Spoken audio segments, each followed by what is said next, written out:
being from Jamaica, it's like I almost forgot what it was like to be happy. Because again, at the age when I came here, as I always say I came here at a good age. I came here 17 going on 18.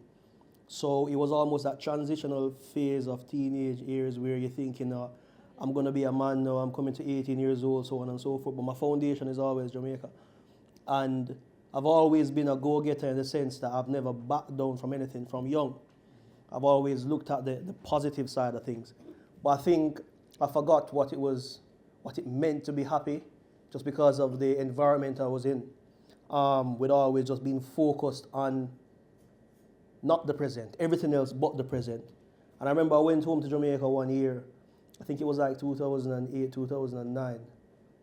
There or thereabouts. And I remember I was with my brother and some friends, and we were having a drink at a bar. And this is where the happiness comes in. This is where I realized. We were having drinks in the bar, so the way we do it, we buy rounds. Like each person would buy drinks for everyone and just go around. Everybody, so we call it rounds. Some people would be familiar with that. And I remember every round that we bought was more than the bartender's wage for the week. And she was the happiest person in that bar.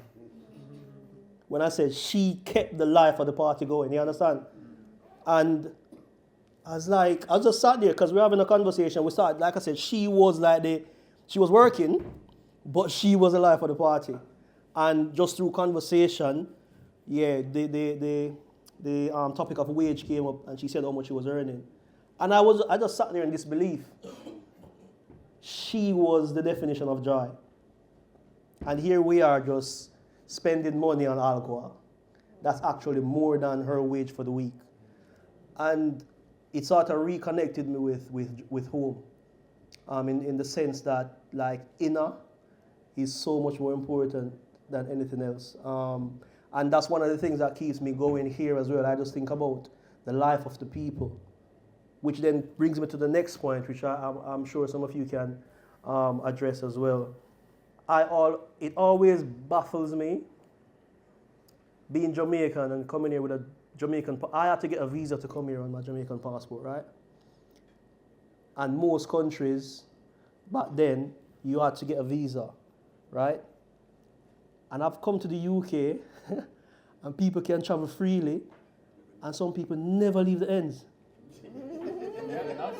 They've never left where they grew up, but yet still, they can tell you everything about another country. Oh, you've never experienced it.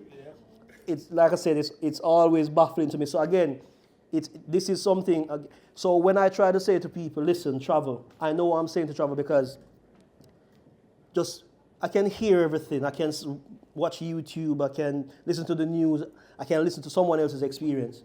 But until you go there and be present, it still baffles me. Some people have never left their ends in England, and they don't need a visa to go anywhere. So yeah, and I just think it's sad because there's just so much to learn when you see how other people live.